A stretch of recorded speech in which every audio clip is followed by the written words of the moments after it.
Welcome everyone. So after this revelation by Lord Krishna, what do we learn? That single-minded devotion to a cause, any cause, will be rewarded. So one must choose their cause wisely. Look around you. Not everyone is good and virtuous and noble. Many people aren't even nice. But still they seem to flourish. They are rich, successful, famous, powerful, all four. Sometimes, in addition, they are also good looking and popular. Forget the big movie stars and the beauty queens and the rock stars and the sports stars. Think about people you know at your own school. The top athlete who never loses an opportunity to pick on his overweight classmate. The prefect who favors his own friends. The teacher's pet who's always laughing at the teachers behind their backs. The class topper who will always pretend to be busy when you ask her for help with a maths problem. And yet, for all their terrible behavior, these are the people having the best time at school. It's easy to feel that life is somehow unfair. It's easy to grudge these people their success. But that attitude is all wrong. Success, or at least what the world calls success, does not depend on whether you are nice or mean, but on how hard you work for your goal. Look a little closer and you will see that the champion swimmer is a winner because of the hours of practice he puts in each day. Rain or shine while his muscles scream in agony. The girl who swept the awards at the dance competition is the girl who refused to bunk her dance classes, even though it meant missing birthday parties. Even the teacher's pet of our example, you will find, has always submitted her work in time, is unfailingly polite to teachers in front of them, and is usually well prepared for the class. In the Gita, Krishna says that he ensures that those who worship other gods single-mindedly also get the gifts they ask for. Other gods, like, for instance, the god of success in sport or music or art or academics, who demands constant practice and sacrifice, or the god who helps you become popular, who demands that you constantly work at being nice to everyone, even when you've done really badly in your exams, and all you want to do is snarl at them. Krishna says he does this to make the devotee's faith steady. What it meant, in other words, he does this so that the message goes out to the world loud and clear that hard, honest work and single-minded focus is always rewarded.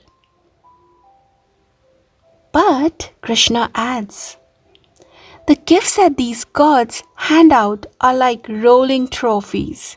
You have to pass them on after a while. Next year there will be a new student who thrashes the swimming champion, or a junior who is so smart and funny, or has such a cool sense of style that today's Miss Popular will drop off the charts without a trace. The god who helps you become popular with teachers will sooner or later get ticked off by a teacher who does not approve of such sneakiness. Now, if the swimmer was only practicing so hard because he wanted to be the champion and not because he enjoyed making the effort to be the best that he could be, he will be devastated when he is beaten. If Miss Popular was only being nice to everyone because she wanted to be popular and not because she was genuinely a sweet person, she will go into depression when someone else takes her place. Similarly, if the teacher's pet was only reporting her classmates to earn favor with her teachers, and not because she thought it was her duty to report bad behavior like bullying or cheating in exams, she will be very embarrassed when she is found out. None of which is a happy situation. The thing to do, therefore, is to work hard and make the sacrifices, but not to win what you know is a rolling trophy.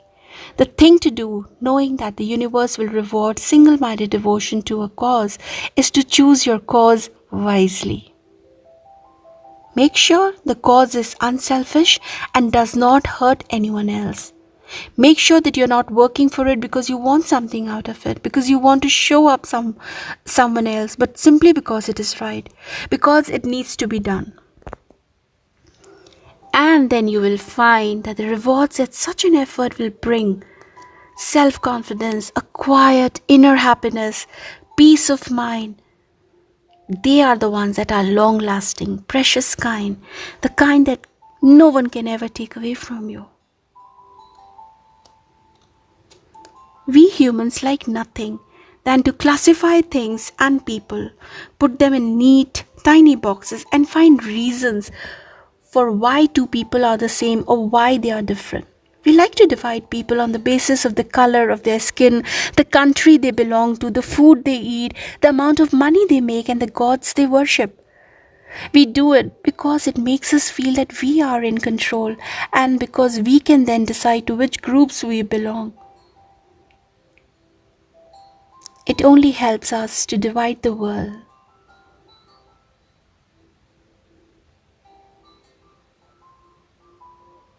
It is the reason there is so much hate in the world. Why wars between countries begin. Why people who worship one form of God are hostile to people who worship another form of God. Which is all quite ridiculous because according to the Gita, God Himself, and yes, there is only one of Him or her or it, no matter what we may think, doesn't care how we worship Him, what form we give Him in our imaginations, or by what name we call Him. Ishwar, Allah, Jesus, Vaheguru. As long as the worshipper's heart is pure and his faith is strong, he accepts the worship happily and gives his blessings generously. Here is this shlok in the original Sanskrit in which Krishna tells Arjuna this supreme truth. He says, Yo yo yam yam tanum bhaktaha shridya chintu michhati tasye tansyachala shriddham tamev viddhamyam ham. Which means, in whatever form any devotee with faith wishes to worship, I make his faith unwavering. Thank you so much for listening. Do subscribe and share.